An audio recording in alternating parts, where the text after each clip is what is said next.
रायगढ़ पे रायरेश्वर मंदिर के सामने कविराज जी भूषण बैठे थे।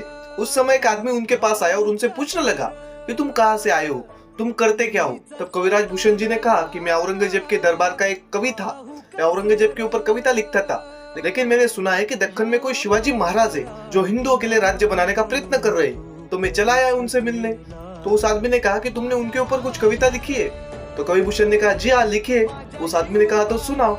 तो कवि भूषण ने सुनाना शुरू किया। इंद्रजिमि जंब पर वादवस्सु अंब पर रावण सदंब पर रघुकुल राजे होन भारी बाह पर समुन्नति राह पर जोशास्त्र बाहु पर राम दीजे राजे दावाधुन दंड पर चिता मृग झुंड पर भूषण वितुंड पर जैसे मृग राजे कान जिमि कंस पर तेजतम हंस पर योम लेच्छ वंश पर शेर शिवराजे।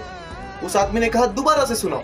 फिर से कवि कर सुनाना शुरू कर दिए। फिर से उस आदमी ने कहा कि दोबारा सुनाओ। तीसरी बार, चौथी बार, पांचवी बार। फिर कवि कलश ने उस आदमी से पूछा कि तुम इतनी बार मुझे ये कविता सुनाने के लिए कह रहे हो, लेकिन तुम हो कौन। तब उस आदमी ने कहा कि तुमने ये कविता जिसके ऊपर रची है वही मैं हूँ। तो वह छत्रपति शिवाजी महाराज ही थे।